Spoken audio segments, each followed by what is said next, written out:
Hello everyone, my name is The Fox. So there was a person that had asked me if I could do some benchmarks with the Teclast X5 Pro at 4.5 watt, and I'd figured since there's not a whole bunch of information on the 7Y30 going from 4.5 watt to 7 watt to 15 watt, that I'll start off initially by just doing 14.5 watt, which you can see right here. Let's go into there. And you can see right there that it says max TDP 4.5 watt. And that's great because the 7Y30, right here, what you can see, the Core M7Y30, does respect that. And as you can see right here, package power almost 6 watt. This is a GPD win, and this is my 8750 that's running. So its SDP, the scenario design power, is rated at 2 watts. Its TDP is not really recorded anywhere, but people figured it was 4 watts, 4.5 watts. But in practice, I've found that it's always pretty much 6 watts or near 6 watts when it's running. And you'll see when I run Skyrim on here that the CPU package power is at 4.5 watts. So for sure, the TDP on the, well, max TDP on the Cherry Trail, excuse me, the max TDP on Cherry Trail is seemingly 6 watt. And here's 4.5 watt right now, and we'll kind of step through and go to 7 watt and also 15 watt. So now that you've seen that that's 4.5 watt and it will be respected within the sensors while we're doing a demo, you can see that. So let me go ahead and start it up. I'm going to pause this real quick. Alright, so we're back now.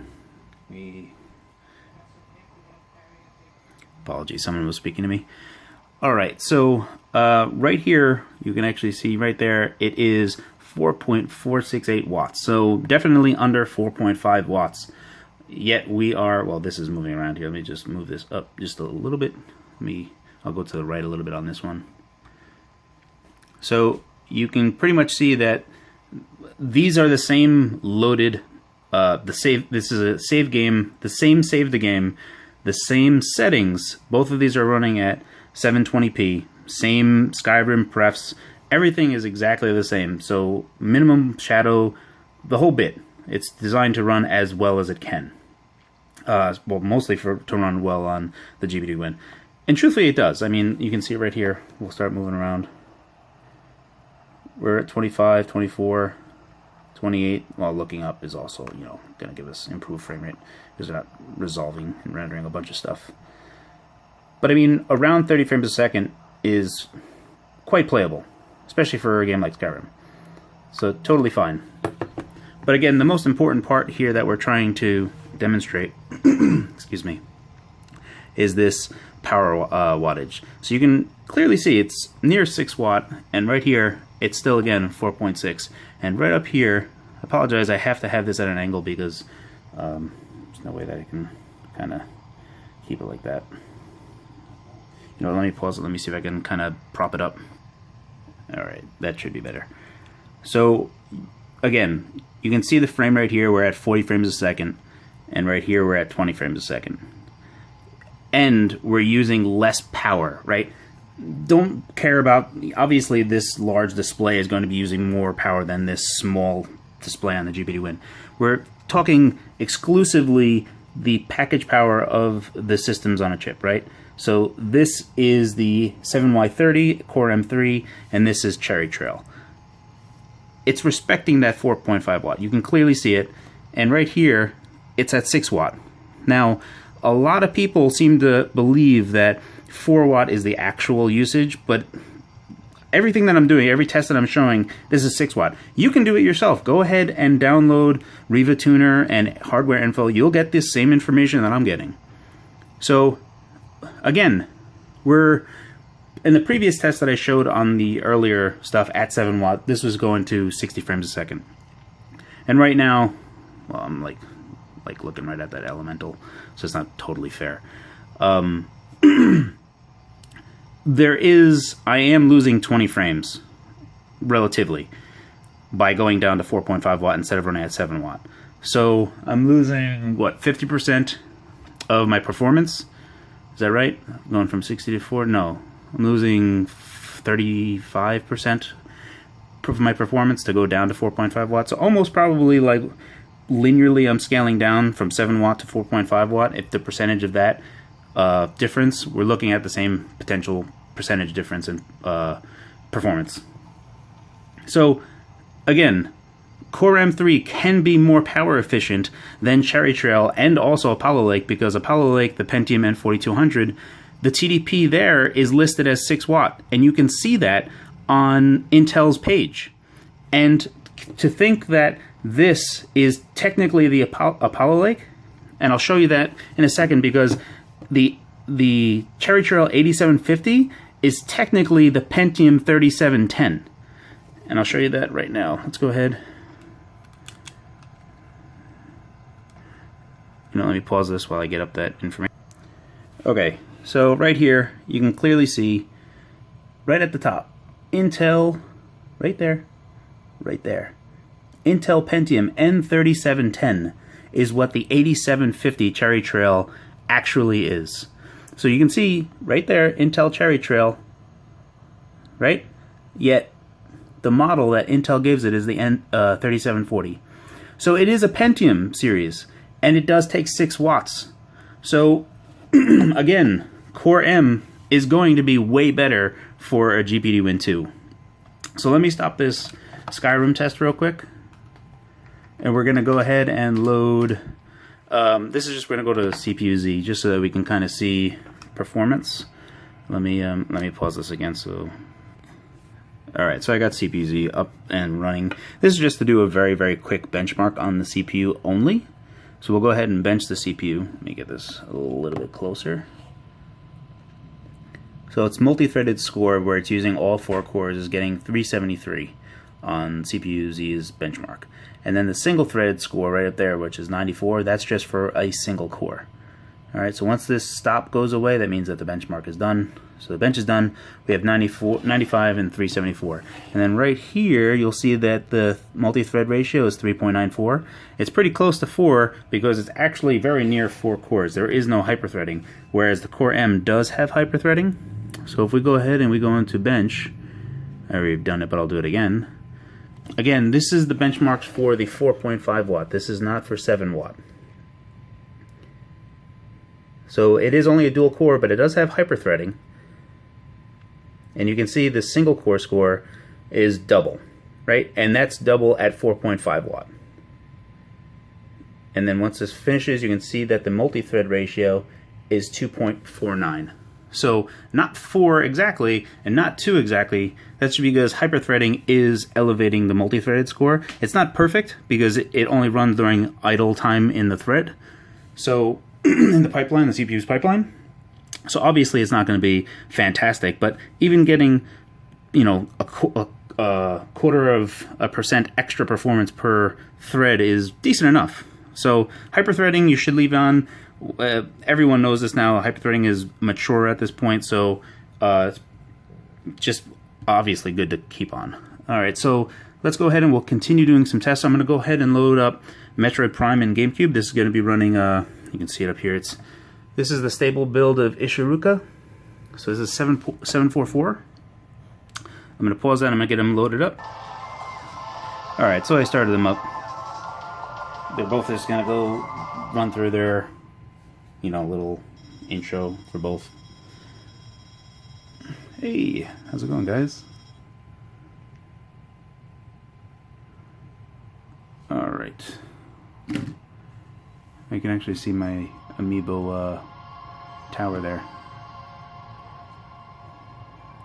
Okay, so again, right there, we're actually at 3.8 watt, and right here, we're actually at 4 watt.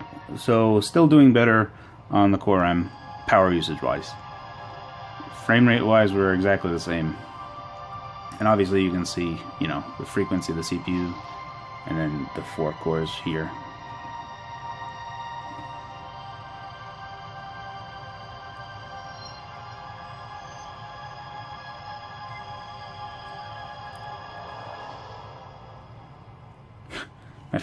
My camera's focusing on my face.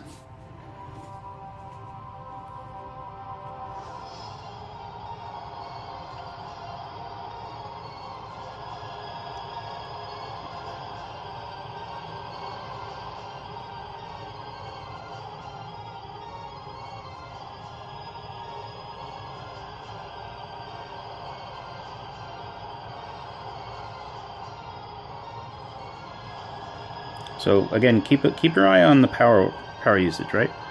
Power right there, power right there. We're using more energy on the chip alone. Obviously not in the display again, but on the chip alone, we're using almost 1.5 watts less.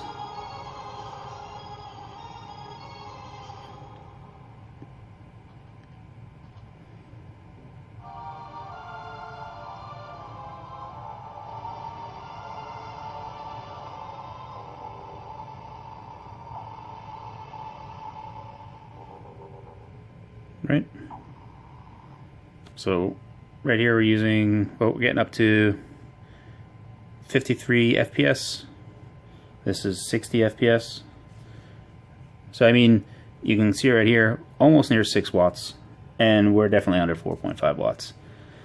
Now, I still would recommend, like my personal belief is that running this at 7 watts is going to be fine, especially because we've been running the GPD Win at 6 watts forever, and everyone's been running at 6 watts and getting, 3 hours of battery life on the device.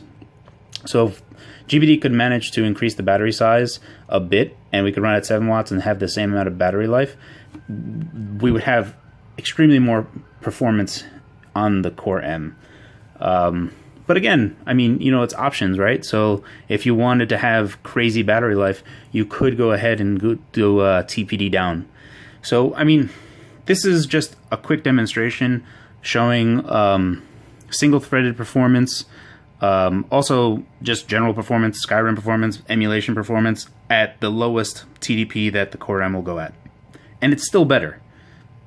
I mean, it's visibly better. Also, some of you may have seen my earlier 8750 benchmarks that I did versus the 8700.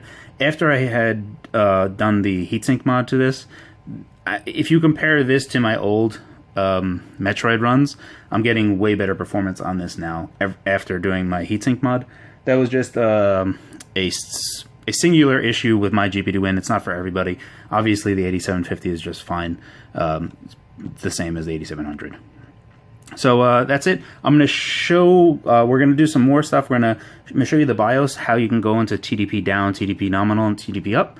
And I'll try to also put it at 15 watts and see what the hell happens and I don't break the tablet, hopefully. Hang on, let me pause this and we'll go there. Alright, so now we're just going to be doing just the Core M3 now. I'm going to show you one of the things that you can do to, whoopsie. So you're going to go to Troubleshoot, Advanced Options, and then you're going to want to do UEFI.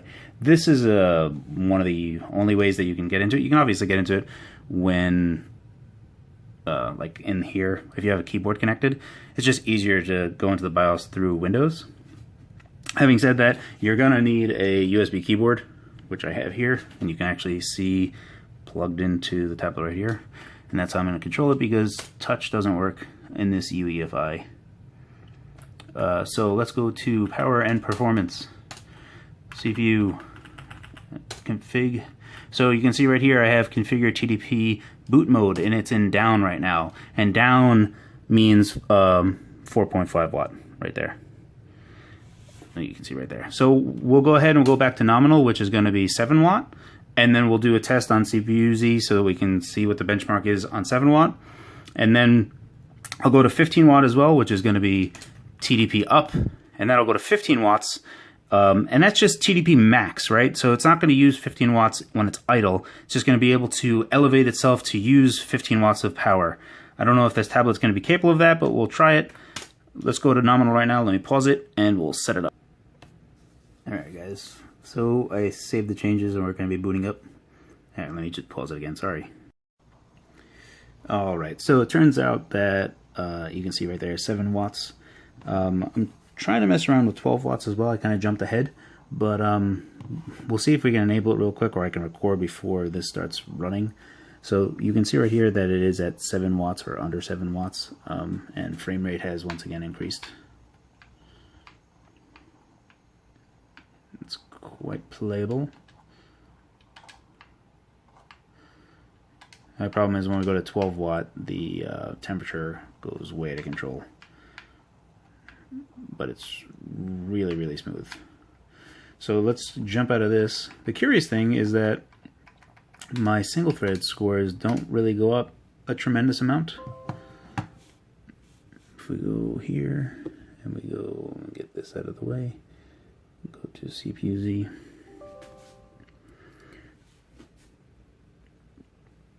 Also interesting enough, you saw that it was 7 watts in game, but it still says the max TDP right there is 4.5 watt.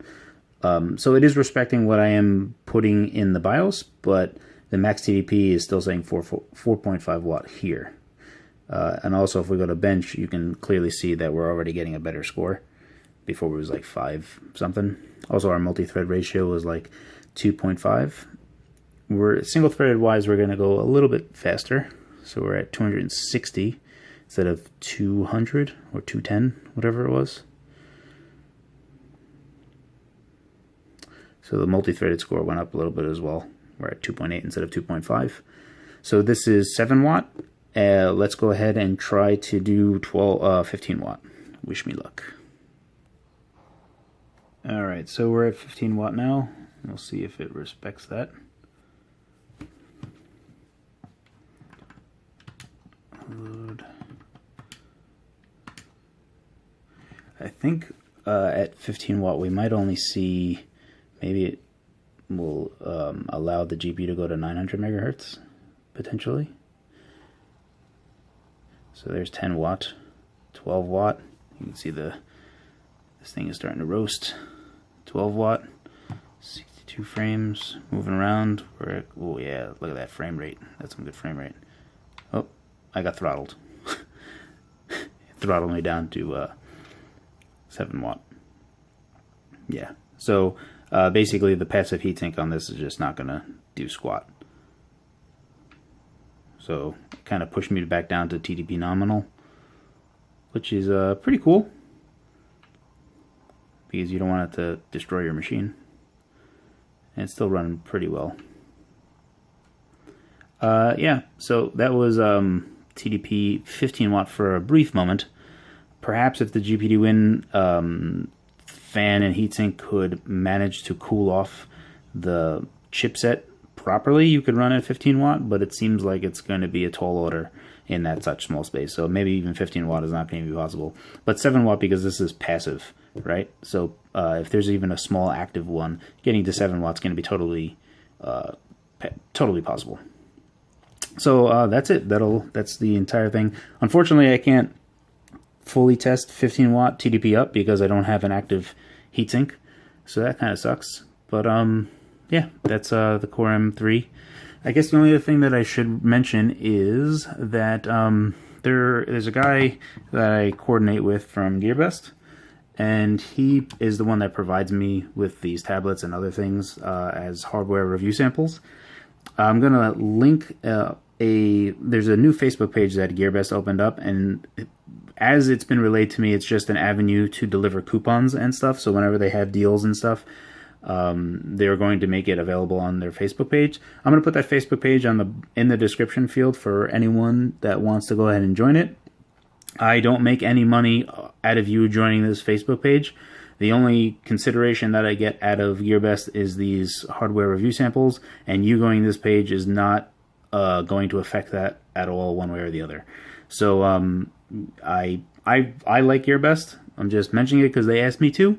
So that's that. So go ahead in the description field and join their Facebook thing if you want. If not, that's fair as well. Thank you so much for watching.